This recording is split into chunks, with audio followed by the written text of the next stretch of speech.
It was around 2 p.m. The sun was very hot, and the streets were noisy. The marketplace hummed with activity. Cars honked through narrow lanes. Sellers called out to passing customers, and everyone moved with purpose despite the heat. Two best friends, Lolade and Obieze, walking toward the town's busiest crossing.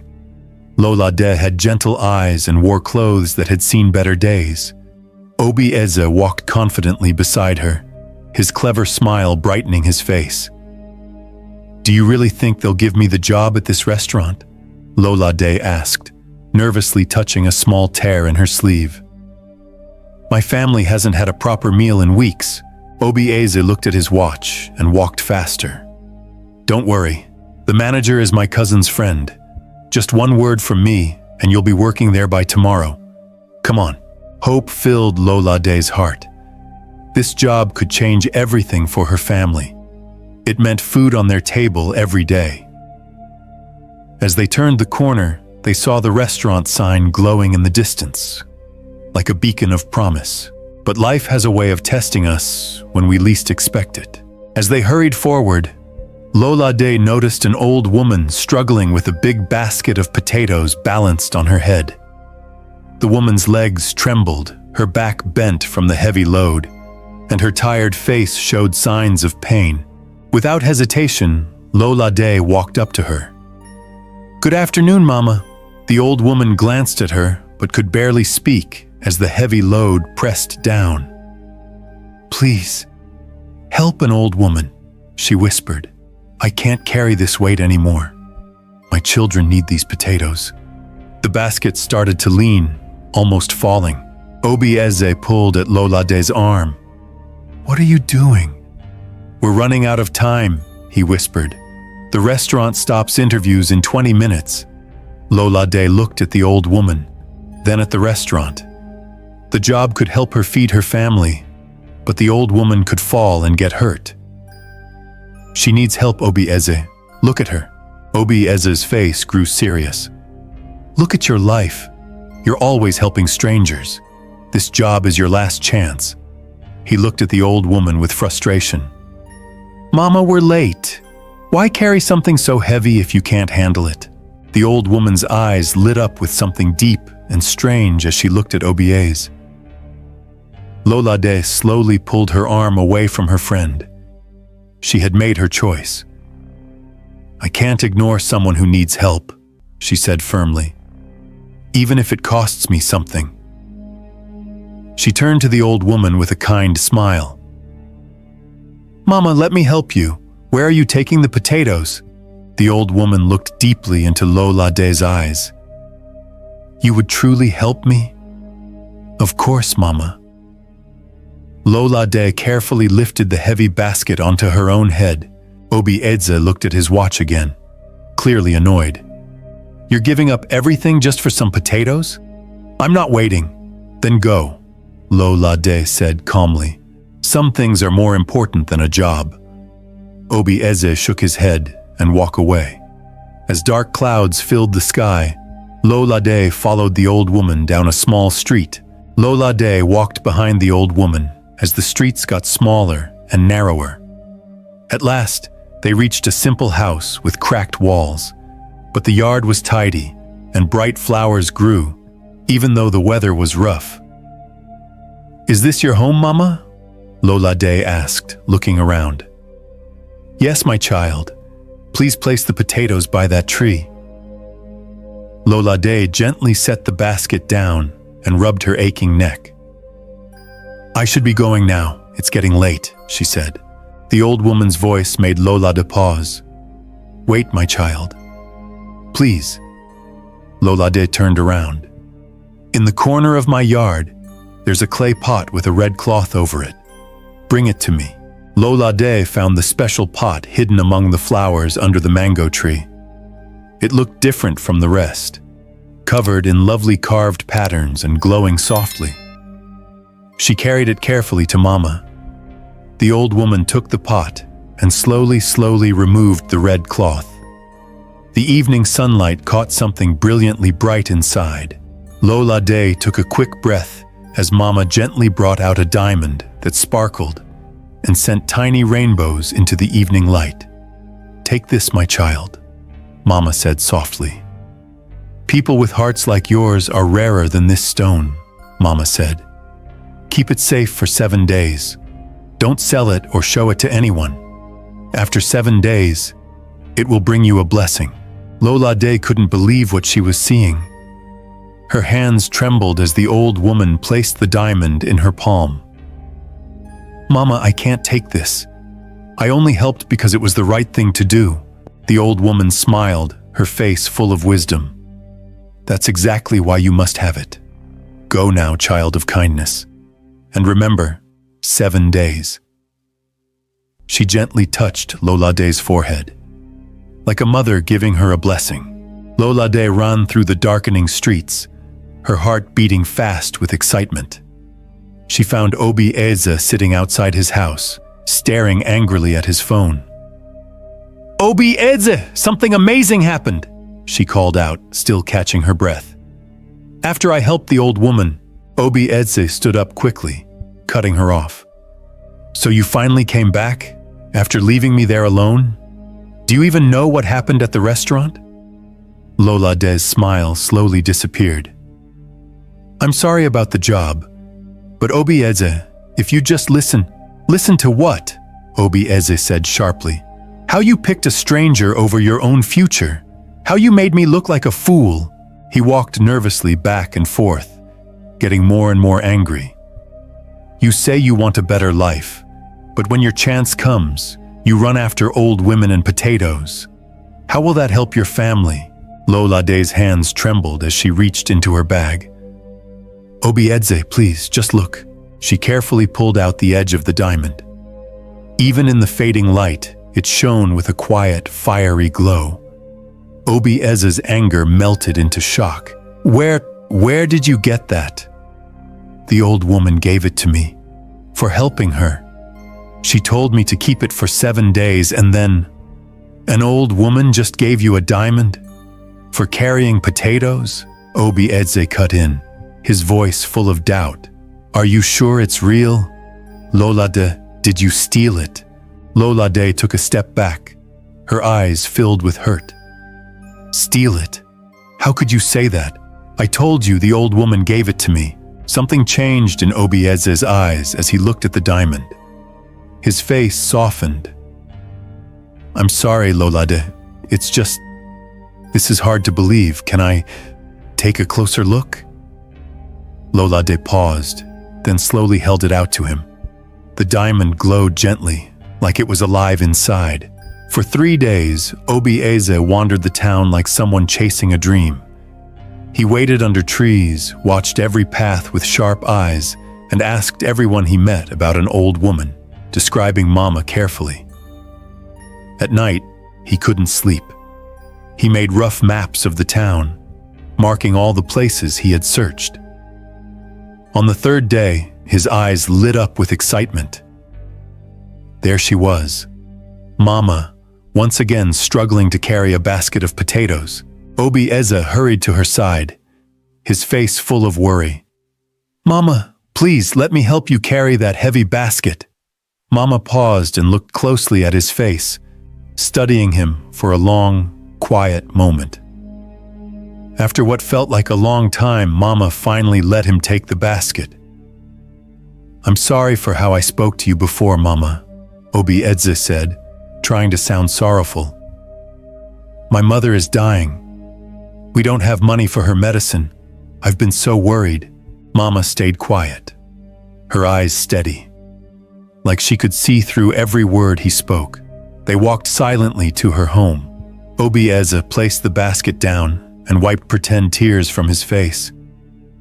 "Do I look rich to you, my son?" Mama finally asked.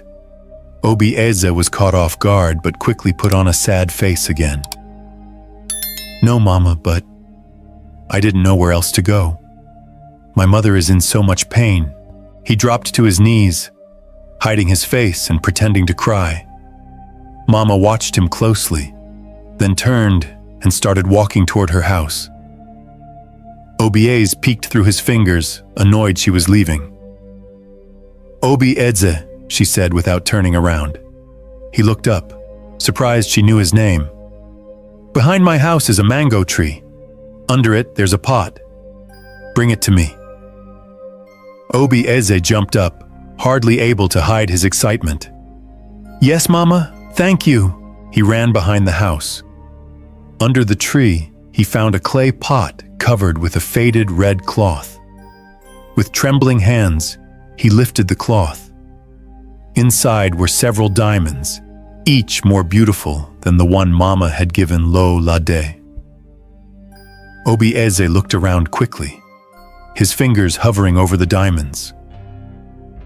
"She's just an old woman," he whispered to himself. "She won't even notice if—" His hand grabbed a few diamonds, but then he stopped and looked back at the house. No, not all of them. She would know. Just one extra is enough. He put most of the diamonds back, covered the pot, and carried it to Mama, trying to keep his face calm and innocent. "You didn't touch anything in the pot, did you?" she asked, her voice quiet but firm. Obi Eze laughed, but it didn't sound real. "No, Mama, I just brought it like you said." Mama looked at him for a moment, then handed him a single diamond, much like the one she gave Lolade. "Keep this for 7 days," she said gently. "Don't sell it or show it to anyone. After that, you may sell it." Obi Eze looked at the diamond, clearly disappointed that it was only one. "Now," Mama said, "take the pot back to where you found it." Obi Eze nodded and took the pot back. But once he was out of sight, he quickly opened it again and slipped 3 more diamonds into his pocket. When he returned, Mama's eyes looked straight through him, calm but piercing. "You followed my instructions exactly?" she asked. "Yes, Mama," Obi Eze said, his voice shaky as sweat began to form on his forehead. "Exactly as you said." The old woman nodded slowly. "Then go. And remember, 7 days." Obi Eze walked away, doing his best not to rush, though the stolen diamonds felt heavy against his thighs. The next day, Lolade opened her door and was shocked to see Mama sitting just outside. She dropped her bundle of food in surprise. "Mama, why are you here? Is something wrong?" Mama's face was serious. "Lolade, did you take more diamonds from my pot?"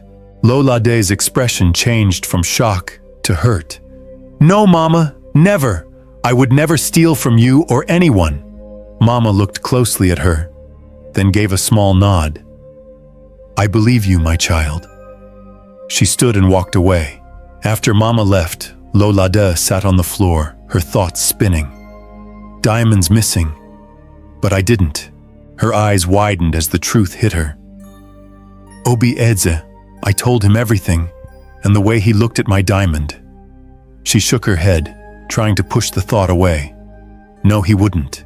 He couldn't. But the doubt was already there, clear on her face. Later, Lolade went to Obi Eze's house and knocked hard on his door. He opened it, looking tired and nervous.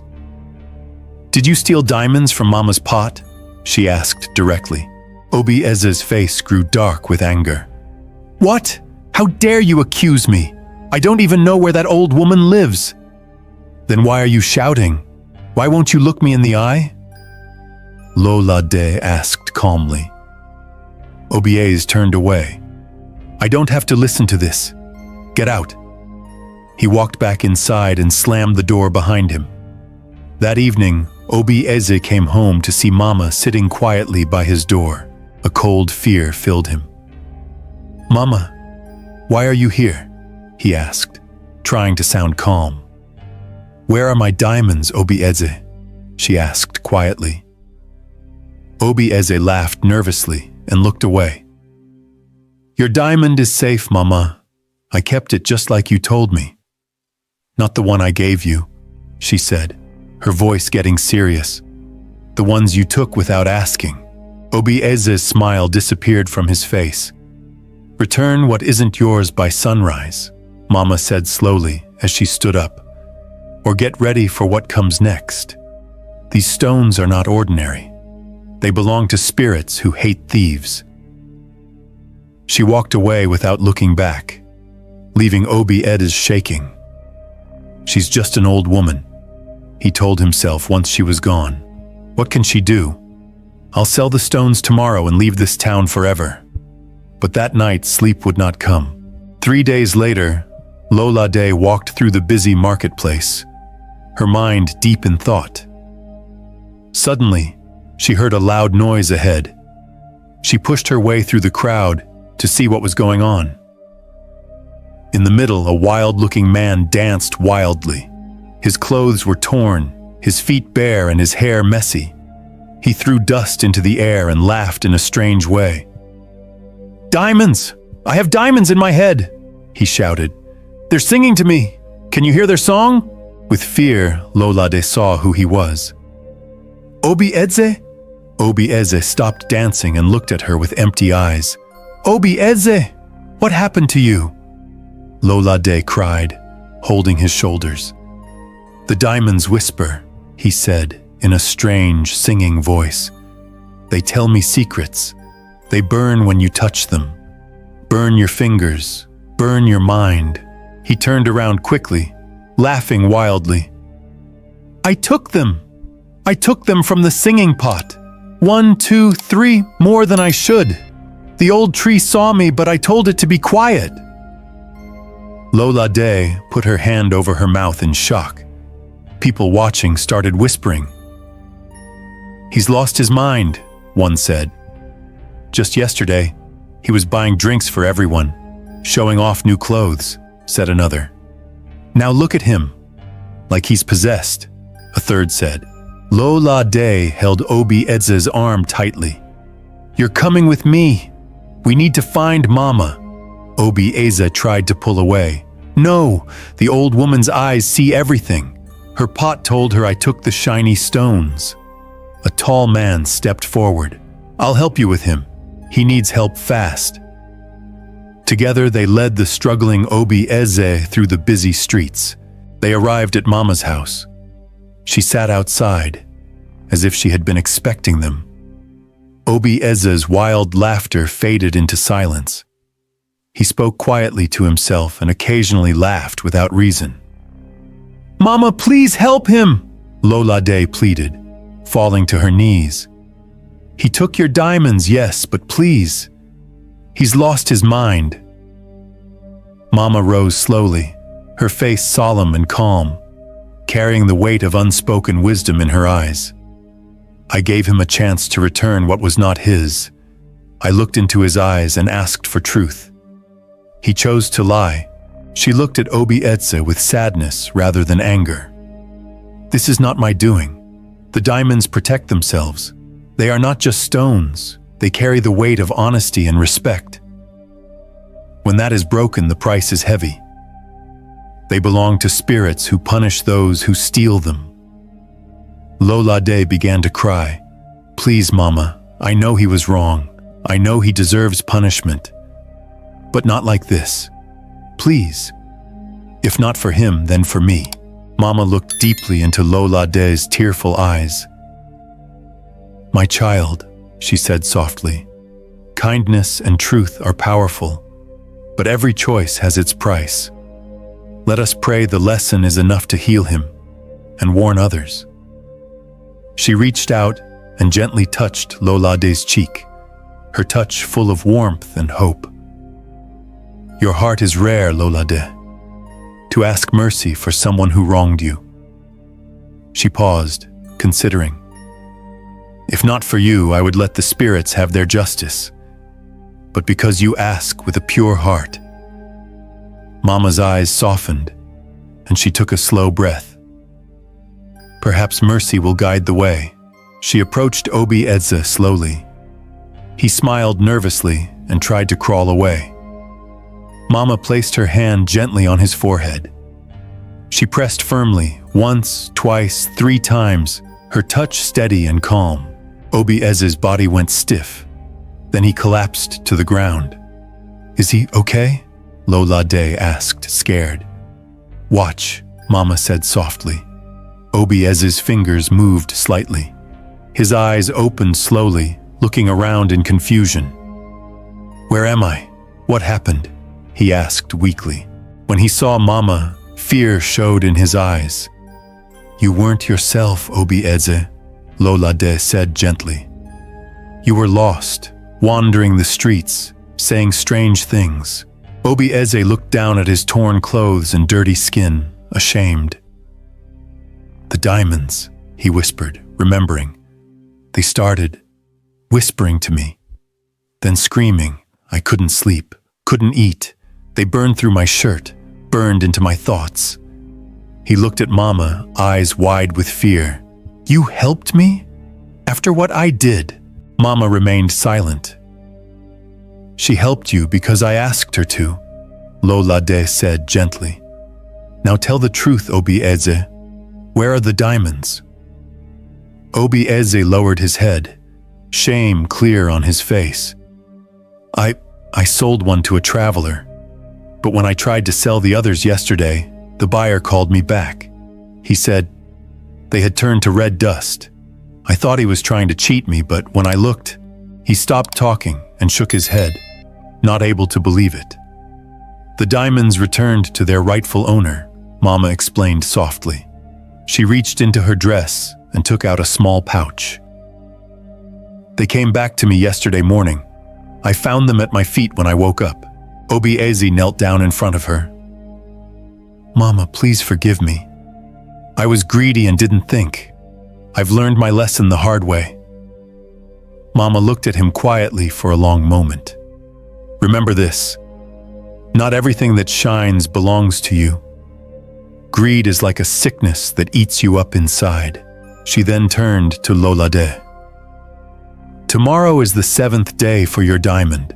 Don't wait longer. Sell it and build the life you want. Your diamond was blessed because your heart is pure." Lolade's eyes filled with thankful tears. "Thank you, Mama, for everything." As the months went by, the street of Egbeda changed for the better. Where there had once been an empty lot, now stood a small restaurant with a bright, happy sign. Inside, women from the town cooked meals that filled the air with tasty smells. Children who used to go hungry now came every day for a free meal. Lolade walked between the tables, making sure everyone had enough to eat. In the corner, Obieze worked hard, washing dishes and carrying heavy pots. His eyes no longer showed greed, only quiet thanks for the second chance he was given. "More soup for table 2, Obieze," Lolade called. "Right away," he replied, humble and changed from the proud man he once was. Later that evening, as the sun set over the street of Egbeda, Lolade stood outside her restaurant. Across the street, a figure watched her, Mama, her eyes shining with pride. Their eyes met for a moment. Mama smiled softly, then turned and walked into the golden sunset, soon fading out of sight. The diamonds had indeed brought their blessing. Not just wealth, but wisdom. Lolade learned that kindness can bring rewards in surprising ways. Obieze learned that greed eats away at a person from the inside, and the town had discovered that sometimes, when you help someone carry their burden, you find treasures beyond price. If this story moved you, don't just scroll away. Tell us, was it Lolade's quiet courage, Obieze's painful fall, or Mama's mysterious grace that stayed with you? Share your thoughts in the comments. We read every single one. Then subscribe and turn on the bell, because the next story might just change the way you see kindness forever. And always remember this: the choices we make shape the stories we leave behind.